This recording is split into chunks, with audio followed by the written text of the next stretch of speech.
Hello friends, welcome back to Cosmopolitan Cornbread. So just got done doing kind of the final touch on the coop. Up there at the very top where the roof meets, well, where the back of the roof of the coop meets the shed next to it, there was a tiny little gap. Not real big, but enough that we wanted to make sure it was covered. So I purchased some of this roofing material that's made out of the same material that the actual roof is made out of. It's actually for the peak of roofs, but I got 3 pieces to finish off the back edge. That way, when you're inside of the coop, you look up there and you're not looking at light, because we are supposed to get days of rain. Fingers crossed we actually get it this time. You can maybe tell it's getting a little bit windy. Well, not windy. It's breezy. There's some gusts happening with the change in the weather system. That final bit on top of the roof was the final touch. The coop is now finished, with the exception of painting it. And I already went and picked up the paint that I needed for it. Originally up there at the very top underneath the eave, I had planned on making that hardware cloth just completely open up there for airflow, but I realized when we were putting the sheeting on and everything that the eave didn't come out quite as far as I thought it was going to. And so we went ahead and enclosed the entire side and installed those vents instead. And so that will allow air to move through the coop. We do still have the completely open front. Well, the upper half of it is anyways. We've got the great big window on the side. We have the opening for the door. It's really important to have ventilation in chicken coops, because when chickens exhale, they exhale a lot of moisture, and the last thing you want is a ton of moisture in your coop, because that's going to encourage mold and sickness, and you don't want that. Even if we leave that completely open, they're still sheltered. They are out of the weather, they're out of the rain and all of that. They're sheltered inside that coop. And so we don't know for sure if we're going to build shutters to go across the top. They may not be necessary at all. We'll just kind of play it by ear. Building a shutter to enclose that would just take a few minutes, be super easy. And so we're not worried about that at this point. The door on the front of the coop, well, both doors actually, the main door for us as well as the little door down there for the chickens, I just took off of the temporary coop. Just pulled those off, stuck them on there, worked perfectly. I didn't have to build a whole new door.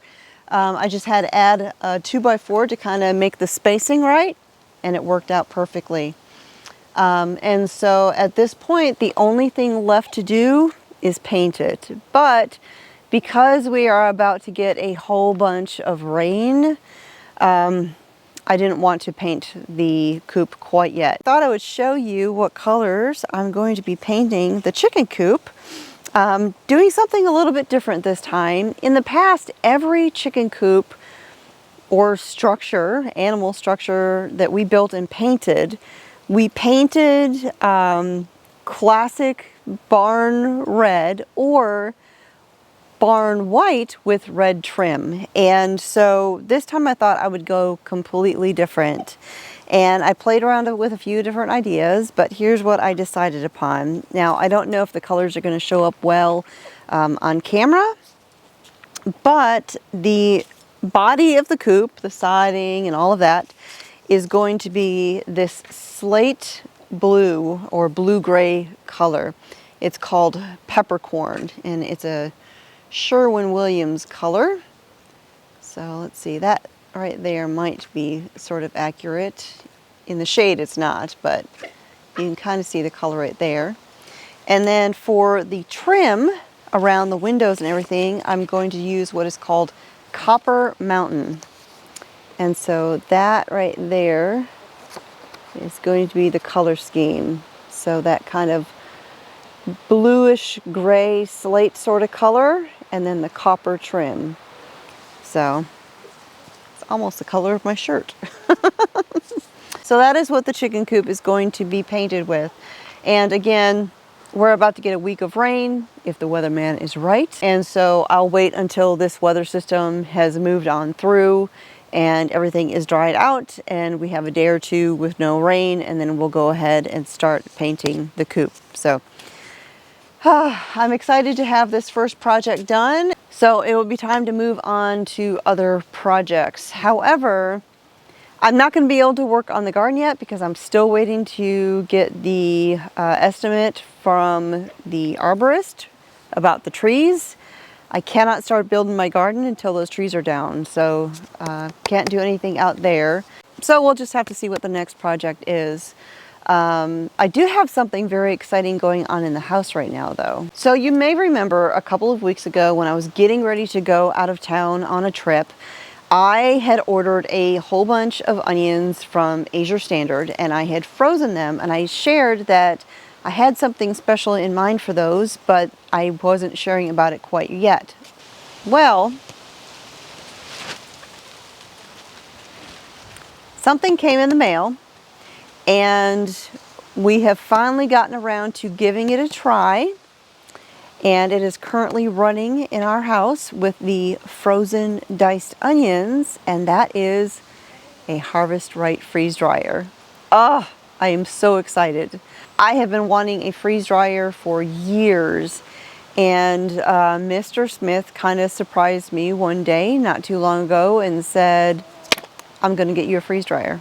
And so he went ahead and ordered it. We ordered the medium-sized one because you can plug it into any normal outlet. We didn't want to get the bigger one that required the special outlet simply because we didn't know exactly where we would want to have this thing living.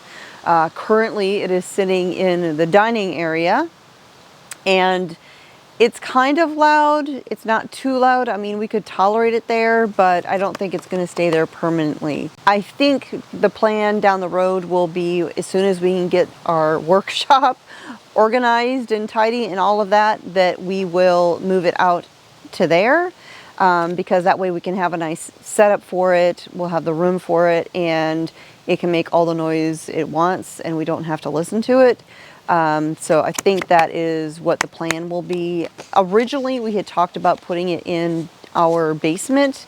We do have a very small basement. It's really not good for anything other than a tornado shelter. But we thought, you know, we can squeeze it in down there and not have to listen to it. But those freeze dryers are pretty heavy, and we don't really want to have to try and carry it down the stairs. I think the workshop will be a much better option because it will be a level move from one place to the other. And again, it'll be away from the main house and we won't have to listen to the noise. Even though it's not obnoxiously loud, it is kind of annoying actually, and we don't want to listen to it all the time. It'll be fine for now in the dining room, but not permanently. So I will be sharing more about our freeze drying adventures in the future.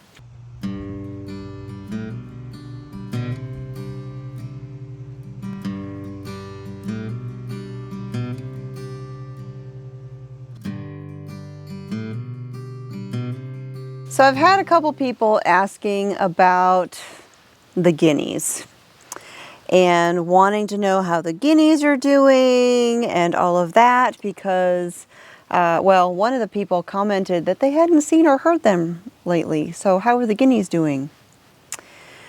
Well, Nubsy, when we got the guineas, you may recall I did a video where I talked about the risk you run with guineas. How they may stick around and be wonderful additions to your homestead, or they may decide that they want to be adventurous and take off and you never see them again.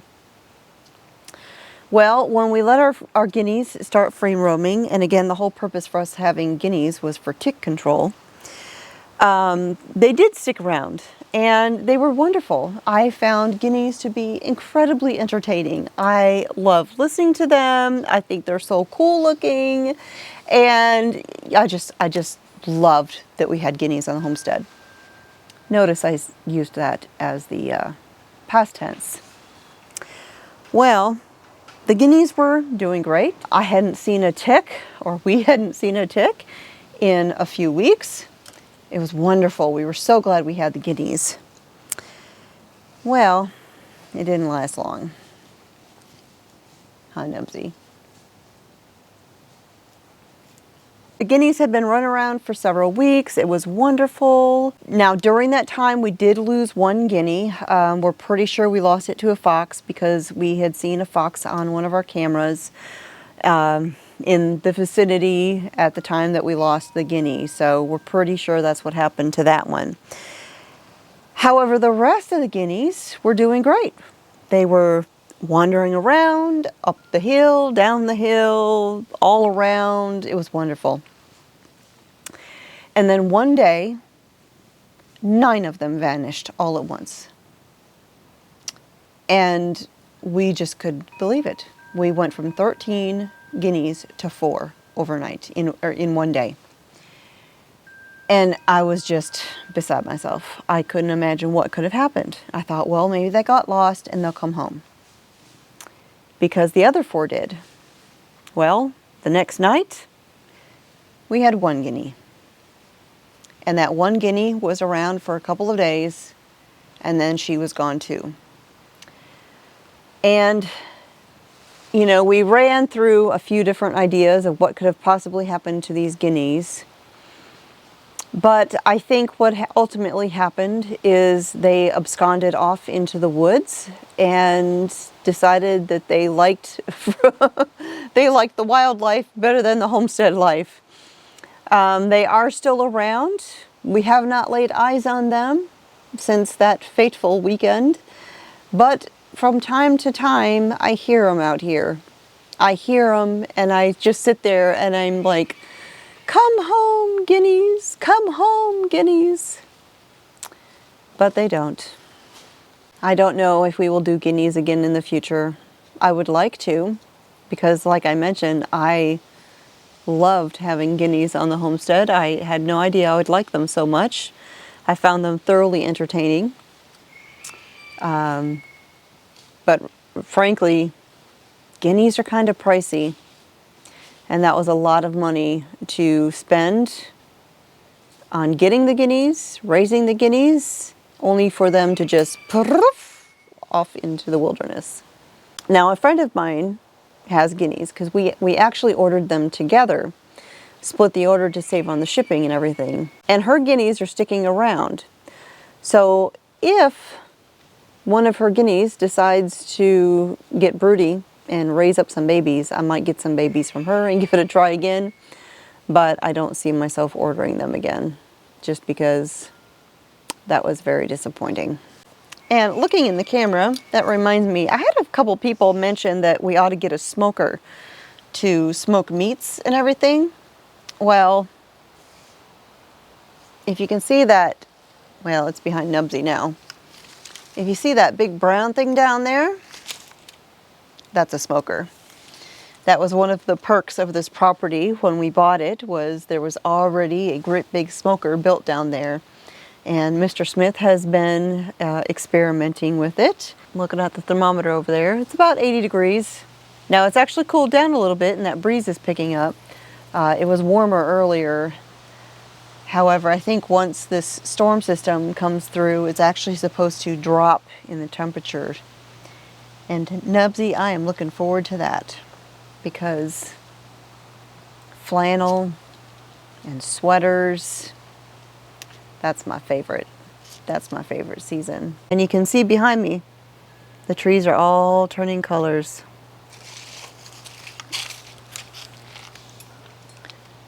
Which reminds me, I wanted to go up on the mountain today.